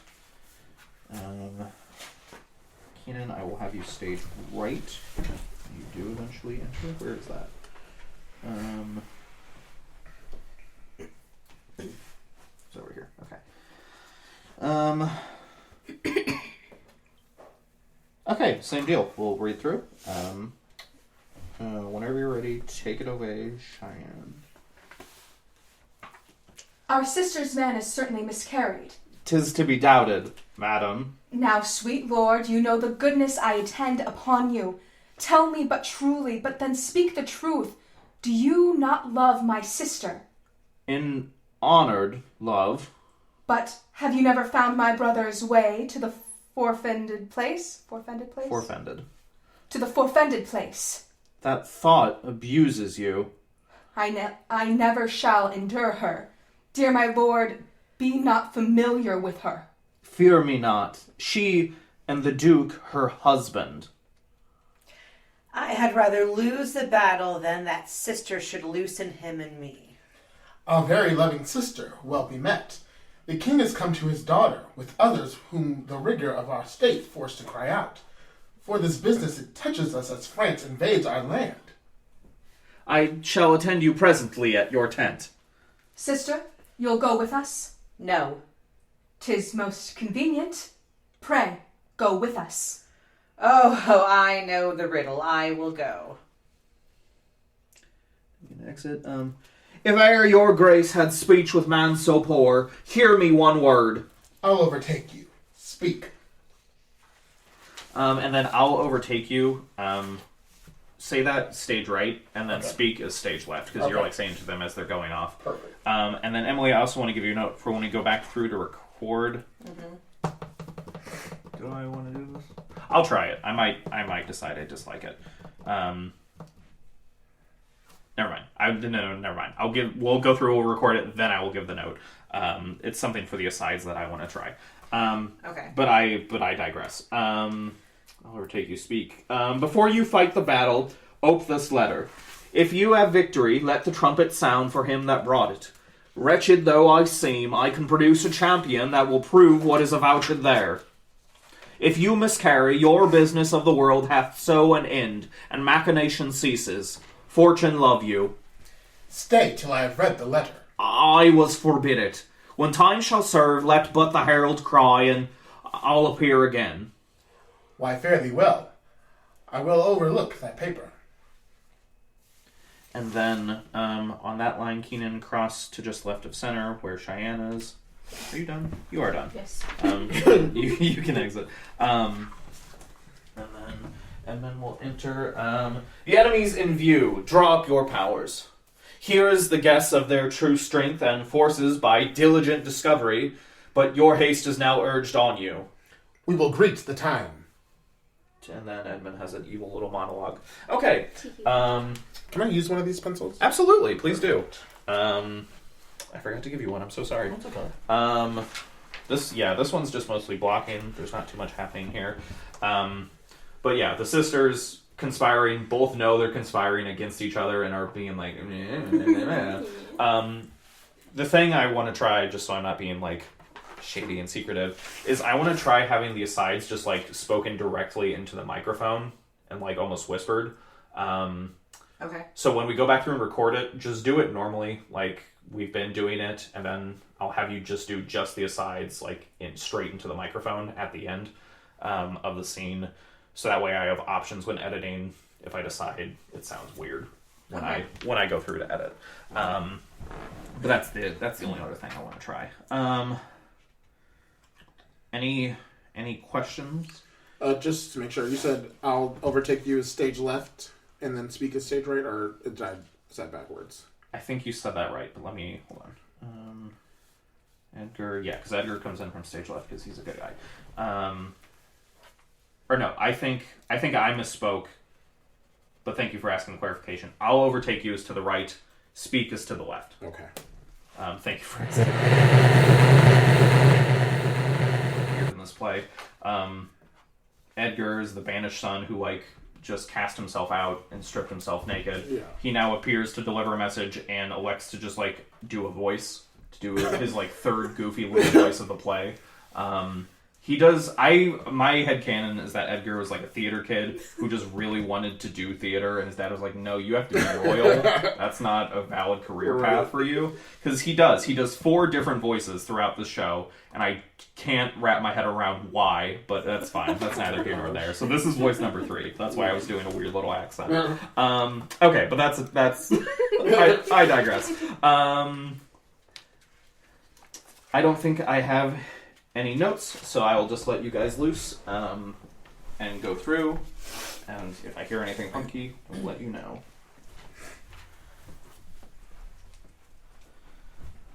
Our sister's man is certainly miscarried.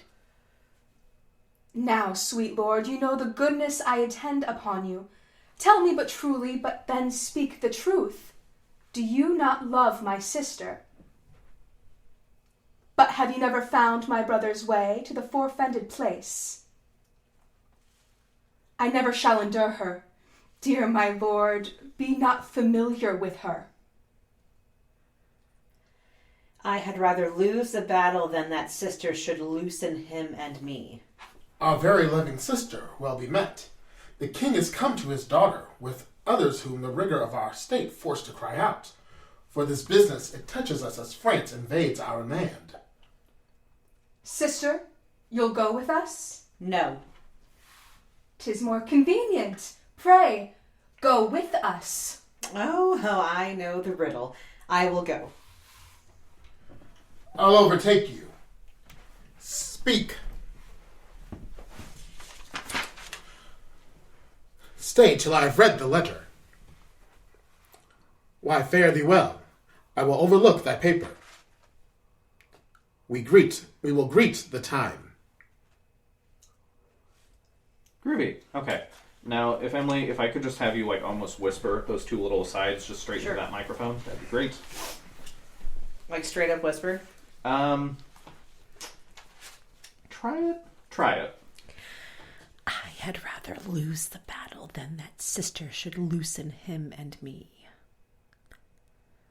Oh, I know the riddle. I will go. Want to do it again? Or? I think I like it. Do it one more time, just a little less whisper. Okay. I had rather lose the battle than that sister should loosen him and me.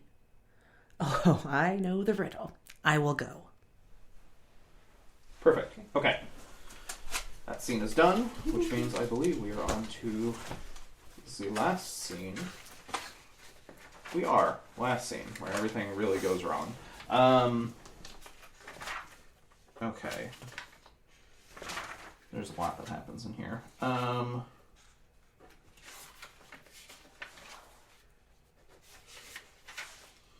Okay, so the context for what's happening is that Edmund, the bastard son, has conspired, and he's basically won. He's now come up on top, where the king is now in custody, the king's daughter is in custody. He is like top bitch. He's in charge. He's even got like all the military dudes like, yeah, hopping on ship. He's immediately going for it. Then Keenen, you come in as Albany, and Albany is like, this shit stinks in here. Because Edmund's like acting all high and mighty, and he's like, oh, I'm so great. And you're like, I don't fucking trust you, you swine. Because the letter that you just got delivered in the last scene is like, hey, Edmund is a fugly bitch. And you're like, oh, wait, what? He's a what now? And so Edmund has this whole thing where he's like, being like, oh, I'm so honorable, and then the sisters are immediately backing him up, being like, no, he's so honorable. We're not absolutely riding this train. And Albany's the only dude in the room who's like, none of this sounds right. So Albany basically throws down the gauntlet. He's like, all right, I'm going to call you out. There's allegedly this dude who's going to come forward. We'll see if that happens. And then the good brother comes forward. They fight. They kill. The good brother kills the bad brother. And then while that's happening, what happened to the sisters? There they are. So they have the gauntlet throw down. The brothers fight. The evil brother gets mortally wounded. And then the sisters are like, ooh, shit, that was our golden ticket. And Goneril, which is it? One of the sisters poisons the other sister.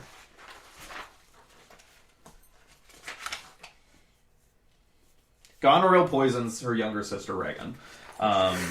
So Regan gets like sick to the stomach and like runs off stage and drops dead.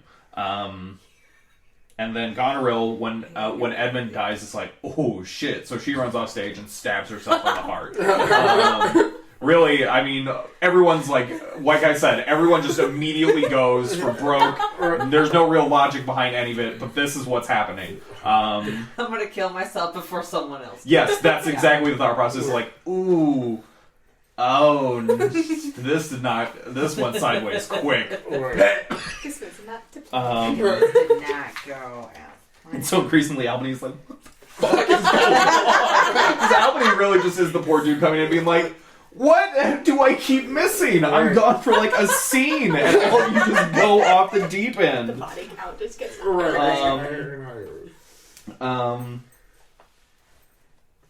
And so, yeah, so Goneril runs off stage. She kills herself.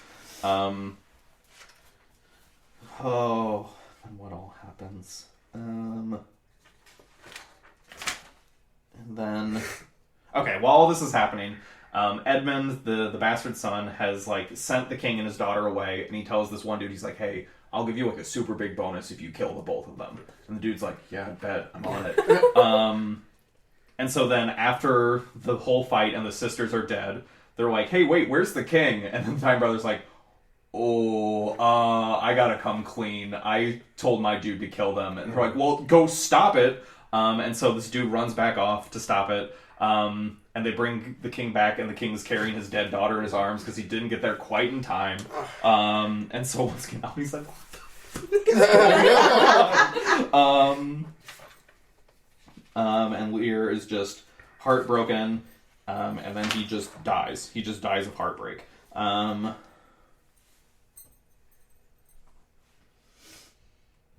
And then we have that, but I'll get there. So that's the context of the scene. There's a lot of shit happening in the scene. We will just read through it all, just because there is so much happening. We will kind of skip over some of the longer chunks, just because there are quite a few of those. But for blocking, oh my god.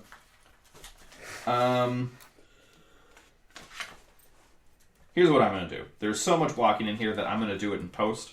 So I'm going to... so Keenen, you'll stand stage left. Okay. And then both the sisters, you guys stand stage right. Okay. And then I will move as needed, if needed, because there's so many people in the scene. Okay.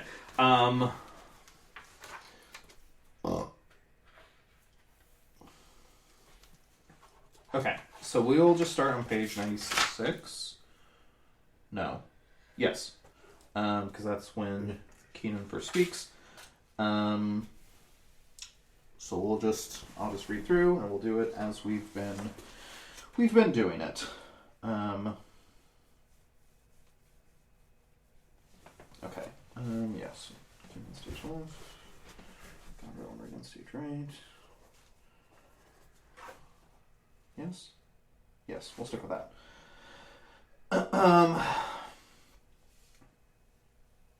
If it be man's work, I'll do it. Sir, you have showed today your valiant strain, and fortune led you well. You have the captives. I do require them. Sir, I thought it fit to send the old and miserable king to some retention and appointed guard. With him I sent the queen, and they are ready tomorrow or at further space to appear where you shall hold your session. At this time we sweat and bleed. The friend hath lost his friend. The question of Cordelia and her father requires a fitter place. Sir, I hold you but a subject of this war, not as a brother. He led our powers, bore the commission of my place and person, the which immediacy may well stand up and call itself your brother. Not so hot.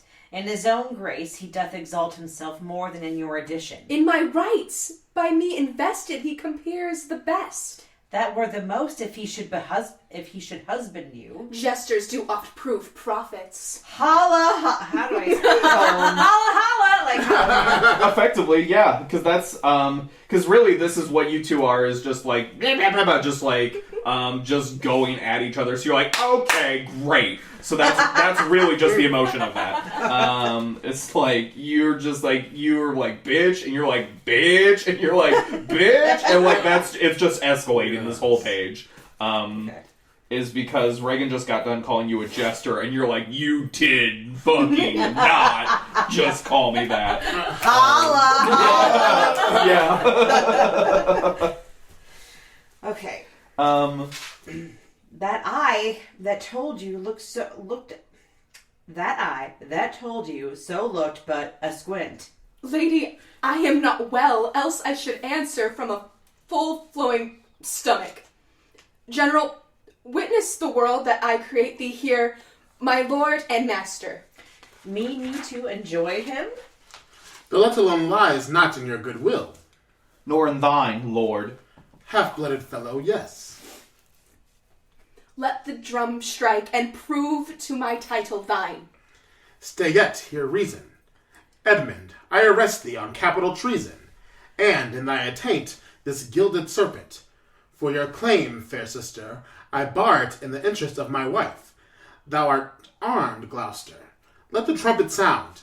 If none appear to prove upon thy person thy heinous, manifest in many treasons, there is my pledge. He throws down a glove. Oh, sorry, that's stage Oh, left. that he That's does. stage So that- action. I didn't catch all those. I'll make it on thy heart. Thou art in nothing less than I have here proclaimed thee. Sick. Oh, sick. If not, I'll never trust medicine. There's my exchange. What in the world he is that names me traitor, villain like he lies, call by the trumpet. He that dares approach on him, on you, who not? I will maintain my truth and honor firmly. A herald, ho! A herald, ho! A herald! Trust to thy single virtue, for thy soldiers, all levied in my name, have in my name took their discharge. My sickness grows upon me. She is not well. Convey her to my tent. Come hither, herald. Let thy trumpet sound and read out this. And we have to go back and do it right now. Keenen, can you give that she is not well some stank? Like, there are way more important things happening, and this bitch is over here complaining about an upset stomach. You're like, can someone get her out of here? Yes. But we can keep going. Yeah. Sound, trumpet! If any man of quality or degree within the lists of the army will maintain upon Edmund, supposed Earl of Gloucester, that he is a manifold traitor, let him appear by the third sound of the trumpet. He is bold in his defense. Again! Again! Ask him his purposes, why he appears upon this call of the trumpet. What are you? Your name, your quality, and why you answer this present summons. No, my name is lost, yet am I noble as the adversary I come to cope. Which is that adversary? What's he that speaks for Edmund, Earl of Gloucester? Himself. What sayest, yada yada yada yada yada. Edmund falls, wounded. Save him! Save him! This is practice, Gloucester. By thy law of war, thou wast not bound to answer an unknown opposite. Thou art not vanquished, but cozened, cozened and beguiled. Shut your mouth, or with this paper shall I stopple it. Hold, sir. Thou worse than any name, read thine own evil. No tearing, lady. I perceive you know it. Say if I do. The laws are mine, not thine. Who can arraign me for it? Most monstrous! Oh! Knowest thou this paper? Ask me not what I know. Go after her. She's desperate. Govern her.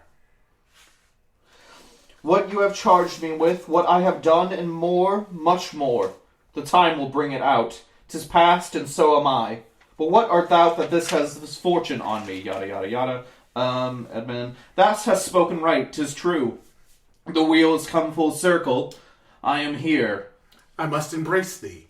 Let sorrow split my heart if I ever did hate thee or thy father. Where have you hid yourself?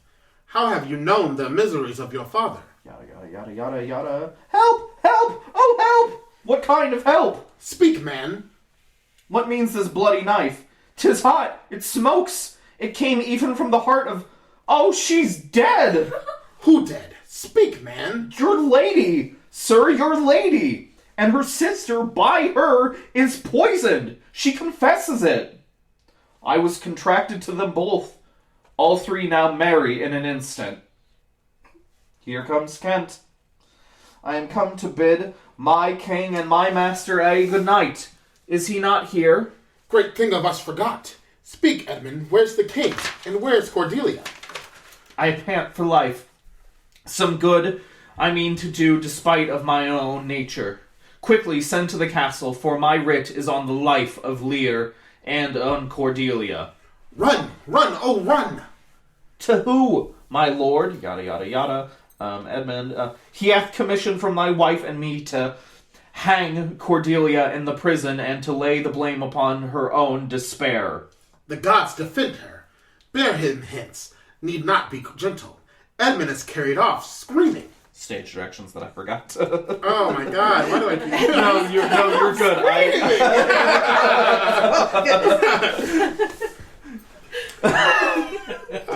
No, that's me. That's not you. So well read. Lear, howl, yada yada. Is this the promised inn or image of that horror? Fall and cease. Yada yada yada. Woe is me. Edmund is dead, my lord. A trifle. Your lords and noble friends know our intent. When comfort to this great decay may come shall be applied. For us we will resign during the life of this old majesty. To him our absolute power. You to your rights, with boot in such addition as your honors have more than merited. All friends shall taste the wages of their virtue, and all foes the cup of their deservings. And my poor fool is hanged. No life? Why should a dog, a horse, a rat have life, and thou no breath at all? Thou'll come no more. Never, never, never, never. Pray you undo this button. Thank you, sir. Do you see this? Look on her. Look! Her lips! Look there! Look there! Blech. Dead. And then, there is technically this little last chunk of lines. I'm really thinking I want the play to end with Lear dying, but Albany does have one last little line in that last chunk, so I want you to record that just in case I decide to include it. I probably won't, but I'd rather have it than not. Gotcha. Any questions? I know there's a lot that's happening in there. I don't think so. Okay. Then, if you guys don't have any questions, we'll get there in a minute. Just run through, stand up and do those lines. And if I hear anything funky, I will let you know. Perfect. Okay. You sent me a work email. It's 8:01. Sorry. Sir, you have showed today your valiant strain, and fortune led you well. You have the captives. I do require them. Sir, I hold you but a subject of this war, not as a brother. He led our powers, bore the commission of my place and person, the which immediately may well stand up and call itself your brother. Not so hot. In his own grace he doth exalt himself more than in your edition. In my rights, by me invested, he compeers the best. That were the most if he should husband you. Jesters do oft prove prophets. Holla, holla, that eye that told you looked so but a squint. Lady, I am not well, else I should answer from a full flowing stomach. General, witness the world that I create thee here, my lord and master. Mean you to enjoy him? The little one lies not in your good will. Half-blooded fellow, yes. Let the drum strike and prove my title thine. Stay yet, hear reason. Edmund, I arrest thee on capital treason, and in thine attaint this gilded serpent. For your claim, fair sister, I bar it in the interest of my wife. Thou art named Gloucester. Let the trumpet sound. If none appear to prove upon thy person thy heinous manifest in many treasons, there is my pledge. I'll make it on thy heart. Thou art in nothing less than I have here proclaimed thee. Sick, oh, sick. If not, I'll never trust medicine. A herald ho! Trust to thy single virtue, for thy soldiers, all levied in my name, have in my name took their discharge. My sickness grows upon me. She is not well.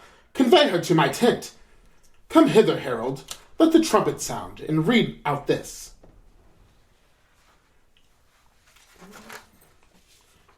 Ask him his purposes, why he appears upon this call of the trumpet. Which is that adversary? Save him! Save him! This is practice, Gloucester. By the law of war thou wast not bound to answer an unknown opposite. Thou art not vanquished, but cozened and beguiled. Shut your mouth, or with this paper shall I stopple it. Hold, sir. Those worse than any name read thine own evil. No tearing, lady. I perceive you know it. Say if I do. The laws are mine, not thine. Who can arraign me for it. Most monstrous. Knowest thou this paper? Ask me not what I know. Go after her. She's desperate. Govern her.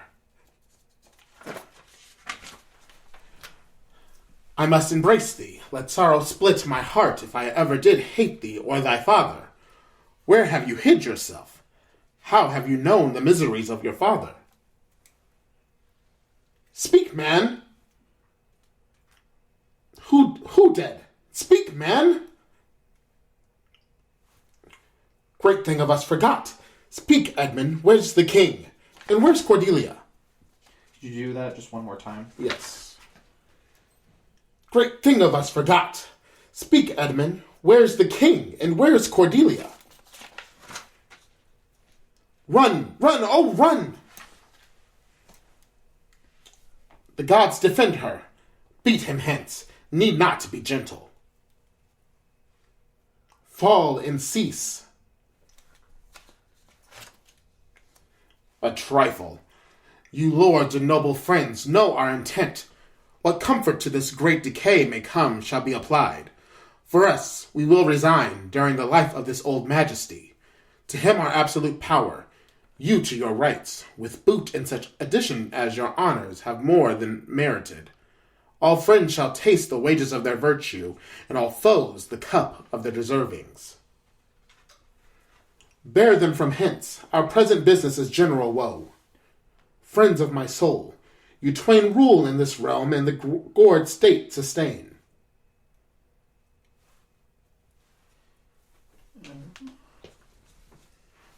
Could you do that last one just Yes. one more time? Bear them from hence, our present business is general woe. Friends of my soul, you twain rule in this realm, and the gourd state sustain.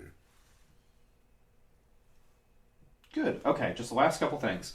Emmalee, could I have you do those last couple of sides like you did the previous one? Yeah. I think is there only just the one? I think it was just a medicine line or Yeah, something. just the medicine one then. If I do, I'll never trust medicine.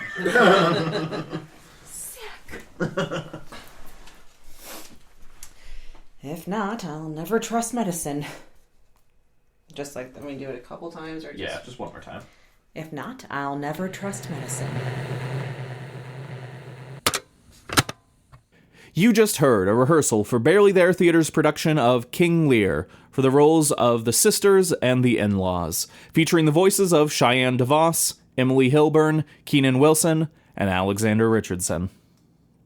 Be sure to subscribe so you can get notified for all of our future episodes where the rehearsals for the play you just heard will come out, as well as all future radio plays. Once again, thanks for listening to Barely There Theater.